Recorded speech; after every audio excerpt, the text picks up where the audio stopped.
I need to provide a little context so this makes sense. I'm John Mercer, and about 3 winters ago I was coming out of a really rough patch. A divorce finalized 6 months earlier left me craving quiet. My then-girlfriend Emily suggested we rent a secluded cabin on Moosehead Lake in northern Maine for a week, something totally off the grid to shake off the chaos. The listing was exactly what I needed. A sleek Scandinavian-style house perched on stilts right at the water's edge, surrounded by thousands of acres of pine forest. Just a handful of other cottages dotted the shoreline, most dormant in the off-season. That isolation was part of the draw. No neighbors, no cell service, just us and the snow-covered woods.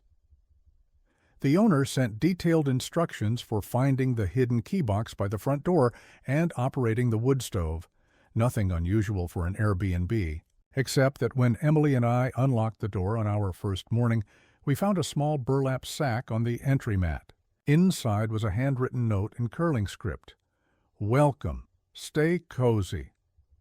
Your host tucked underneath was an antique-looking wooden matchbox. We laughed it off as a quirky local welcome gift. "They're a little odd up here," Emily joked, and left it by the hearth. For 2 days we skied narrow trails, drank hot cider by the fire, and sank into the stillness of endless snow.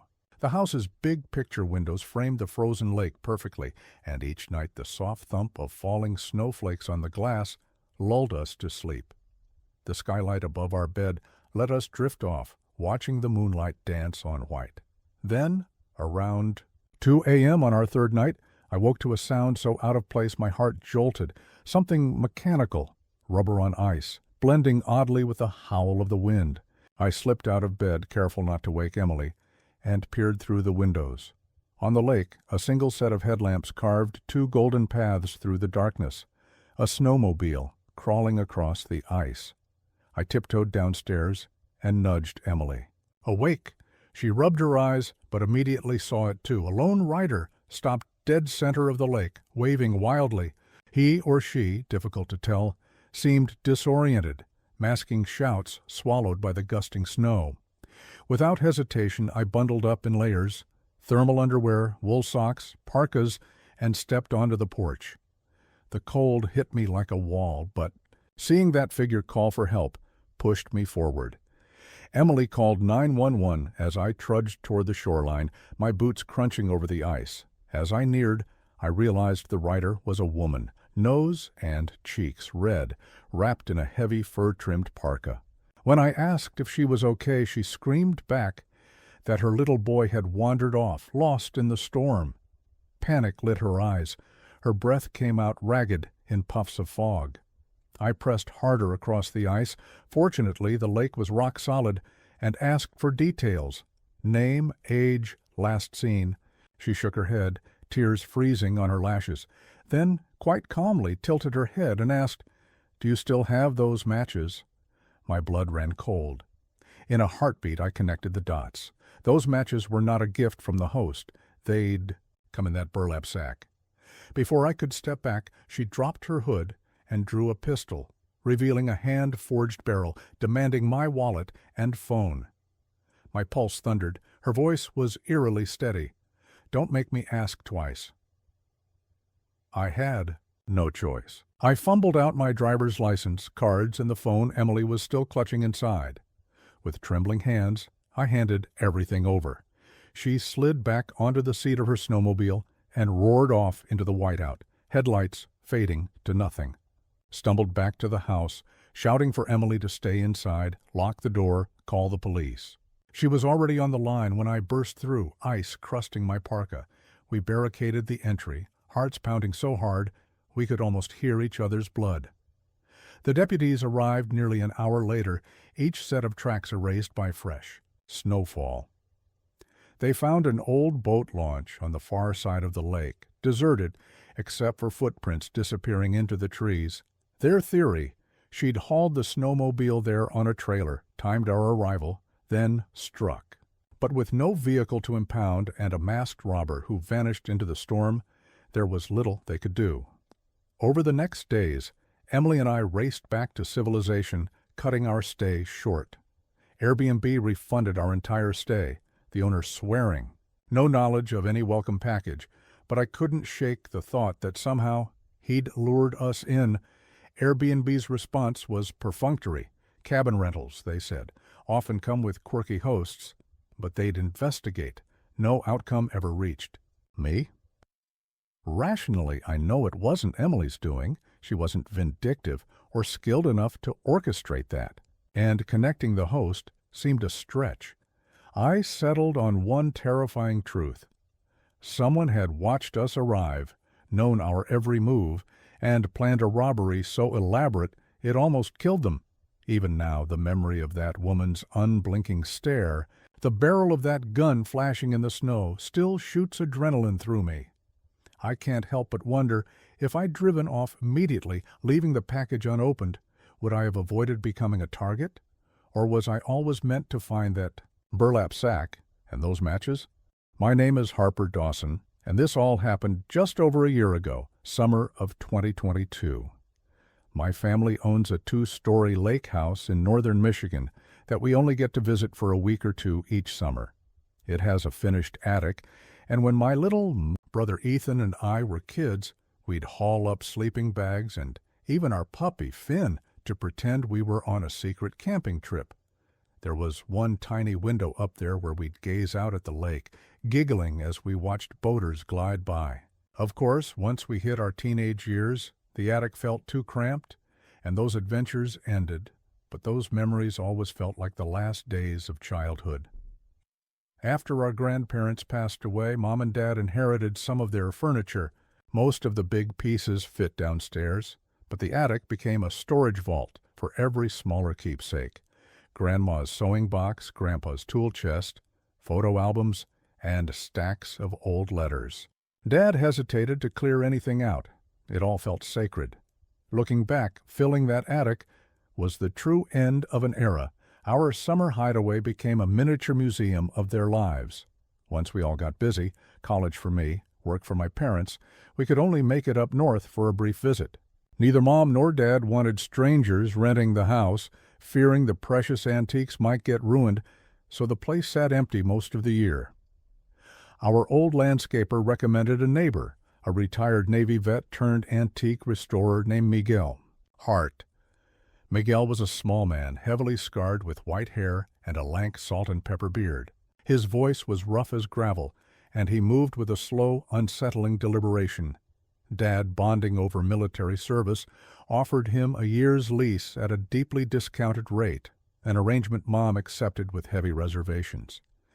We kept our distance, but Dad asked the landscapers to check in occasionally to make sure Miguel was alive and well. That worked fine, until the landscapers called my mother, horrified, to report that Miguel often sat on our front porch staring at neighborhood kids playing by the water. They'd even caught him doing things too awful to describe over the phone. Once Mom heard that, she pleaded with Dad until he agreed not to renew Miguel's lease. When the year ended, Dad told him they needed to do major renovations requiring the house to stay vacant.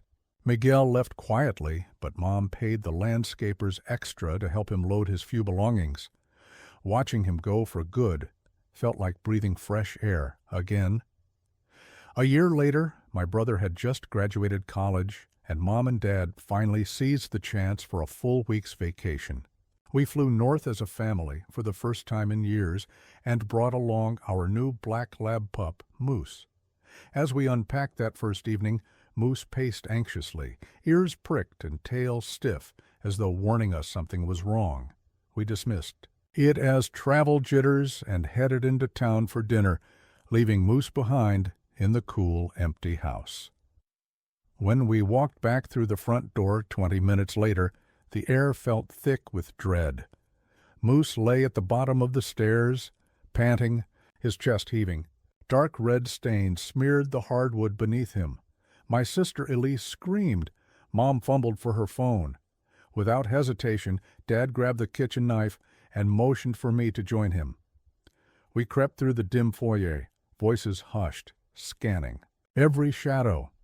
Upstairs, Mom's scream echoed down the hall. We raced toward the sound and found the attic hatch cracked open.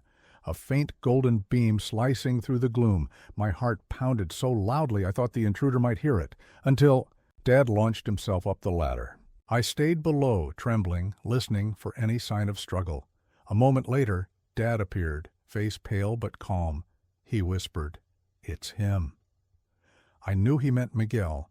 Mom stormed up the stairs, furious, but Dad held her back. He didn't want to harm a fellow veteran, despite everything. Moments later, we heard sirens. The police arrived, found the hatch open, and carried Miguel down on a stretcher. He looked broken, worn, defeated, and clutched our old brass key in his scarred hand. They told us he'd crept in, climbed to the attic, and rifled through our family treasures before being surprised by Dad. Miraculously, Moose survived with just a nasty gash that healed over months of bandaging and IVs, and Dad refused to press. Charges convinced Miguel was beyond help. Mom and Dad argued for days. She wanted justice. He insisted on compassion. It's still hard to understand. Our lake house, once a place of carefree childhood memories, now feels haunted by that cracked hatch and Miguel's desperate eyes. We haven't returned since. Every summer I wonder if I could ever step back inside without feeling his presence. In every shadow, maybe one day, but for now, I'm just glad we got out before he made his final visit. My name is Ryan Marshall, and this happened just last summer when I was 20. My best friend Marcus comes from an incredibly wealthy family. His father is a high-powered patent attorney with government contracts. They own estates all across the U.S. and even overseas. One of their properties is a large, secluded lake house in northern Wisconsin. The lake isn't enormous. You can swim across in theory, but its remoteness makes it feel vast. Marcus's parents hardly ever used that lake house. So with their blessing, he and his friends would throw legendary parties there. No neighbors close enough to complain. That night, though, it was just the two of us. I'd recently broken up with my long-term girlfriend and needed a break. We cracked open beers on the creaky wooden dock under a darkening sky when I noticed a light flickering across the water at night. First I thought it was the last rays of sunset bouncing off a boater's lantern, but the flash didn't move. It blinked in a deliberate pattern, 3 short bursts, 3 long ones, and 3 short again. Marcus, surprised I didn't recognize it, showed me on his phone that "Momma" is the Morse code for SOS. The signal stopped as abruptly.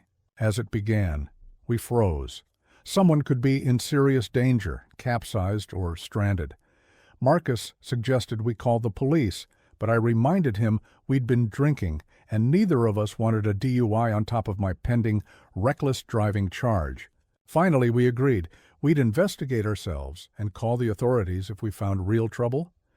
We grabbed Marcus's brother's old switchblades for protection, just in case, and debated kayaking around the lake to that house with the blinking window. No cell signal out there, so driving around to get service wasn't an option. Laughing nervously at our own recklessness, we dragged a pair of rental kayaks down to the shore.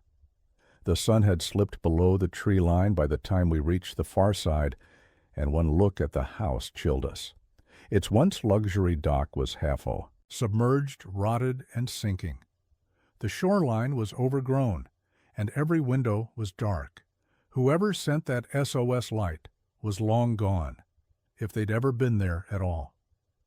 We beached and crept forward, hearts pounding. The front door was barricaded by the collapsed dock. Instead, we slipped in through an unlocked side window. Inside, the house was eerily bare, no furniture, no signs of recent life, nothing but echoing emptiness and dust. Every room we crept through was as empty as the last until we found the stairs. At the top, a long hallway led to a single bedroom. I pressed my ear to the door. Nothing. Marcus gave me a shaky nod, and I cracked it open. The room held only one object, an antique film projector aimed right at the dark window, its lens still warm. We didn't need to be told twice that this was a trap. Without hesitation, Marcus bolted. I spun and followed, flying down the stairs as heavy footsteps crashed behind us. Bursting through the same window we'd entered, we lunged back into the kayaks, but the boats were gone. I looked up to see a massive figure charging down the shoreline, tall, broad-shouldered, moving with terrifying speed. Adrenaline surged, and instead of fighting, we plunged into the dark water, paddling with every ounce of strength toward the distant glow of Marcus's dock lights. The lake was frigid, muscles screaming, but fear propelled us through the icy waves. When we finally hauled ourselves onto shore, we were close to hypothermic. We slammed the doors of Marcus's lakeside cottage, locked every entrance, and called 911. The deputies arrived nearly an hour later, their flashlights piercing the mist over the water. They combed the empty house and the rocky shorelines, found no footprints, no sign of kayaks, no evidence of a stranger's presence. By morning, even the SOS projector was gone, along with any trace of our visitor. Marcus's parents were furious, threatening legal action against whoever allowed such danger to lurk unchecked. I haven't been invited back for a quiet weekend since. I still don't know who set that trap or why. A twisted prank? A hunter. Testing our courage? I don't want to know. All I know is that in one reckless moonlit hour, that seemingly empty house and that mysterious SOS light turned our comfortable summer escape into a living nightmare.